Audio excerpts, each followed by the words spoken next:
there, Sean. Don't mess it up. Man, on the way here, I was like, who is Michael Buffo? How do I start this? He was this boy who went to college, and then he had stars in his eyes. Oh, look, he wanted to make it. And then I was like, no. They don't want to know that. They just want to watch the movie. So just get over it. You know? They don't want to know like all that stuff. They came here to watch Road to Red.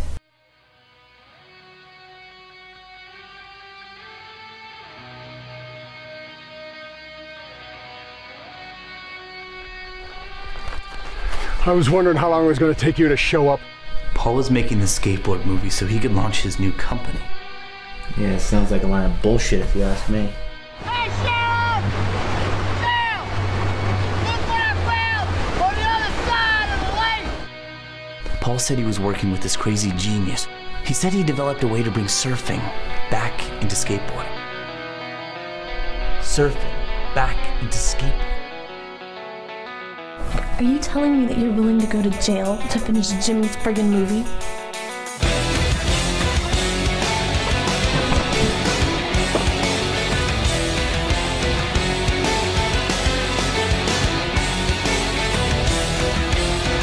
I'm not expecting too much, but you don't have it at all. You're just an accident waiting to happen. I'm not afraid of you changing it all. I heard those same words years before. It isn't over. I should've hoped that you had shriveled up in the sun. So in Los Angeles, when I was living down there, much of my wardrobe came from this movie. That's the best part. That's the part I wanted to know. When I came back from touring a play to Edinburgh, Scotland, I came back. I was penniless. I had no job. I had no girlfriend, but I had a place to stay, which was at the director's house when he was in. Went back to Portugal. I stayed at his house, his beach house in Marina del Rey, and I was editing the behind the scenes of this movie called Regaining the Stoke, which is the original name of the film, but nobody knows what the hell that means. And so they eventually, the investors had to change that. So it became Road to Red. This film takes me back. 2006 we began filming. We did another first unit in 2007. We did another first unit in 2008 after a complete rewrite. And then in 2009, I did second unit as a driver of the Grim Dragon, that hearse with the dragon bones on the side of it. And we did second unit all up and down California, just me and the director Tito. Tito DaCosta, who directed and co-wrote this with Larry Leahy, the producer, who's a teacher at New York Film Academy in Los Angeles to this day. They made this film together, producers, co-writers. And Tito was a student of his. And Larry saw great promise in him. And Tito was an older student, he's 50-something now. And him and Larry really connected, and they thought, let's make the greatest skateboard surfing movie ever. And let's have it be about making the greatest skateboard surfing movie ever. And it's going to have drugs, and it's going to have rock and roll, and sex, and it's going to be the horror. And we're going to do it in HD. We're going to do it in 720p.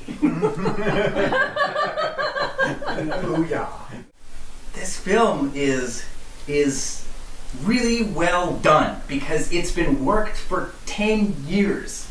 Tito DaCosta, who the director and writer, he's a meticulous guy. He's a surfer from Portugal. He was a professional surfer. He was ranked on the top world circuit. I don't know exactly now, but he's got awards, and he's a lover of surf and skate and this genre. And he was the one. This is why this is like part of my origin story, is because you're going to see the film that Tito made that I was in. This was my get discovered moment. And he was a teacher for me. I learned a lot from Tito from this. And my character, Jimmy, is the filmmaker of the movie.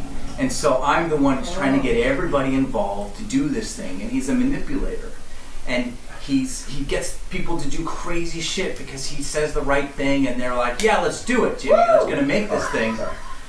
And I don't know, am I kind of like that? Am I kind of that guy who gets people to commit to big, huge commitments and then helps everybody all the way to the finish line, no matter what?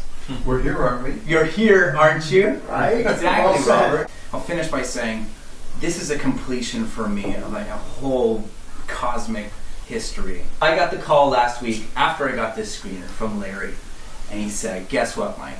We've got a distributor. This film currently is in Hong Kong film market, the Asian film market, and it's being represented by a company called Summit Entertainment, and they are taking this film on. They understand it, they get it, and they're pitching it as a horror film because the last third of the movie is a kind of, it rises to everybody fighting for their lives. But up until then, it's this slow kind of build of like, where's this going? And then it just takes this turn. You're like, what? Oh my God. So it's one of those.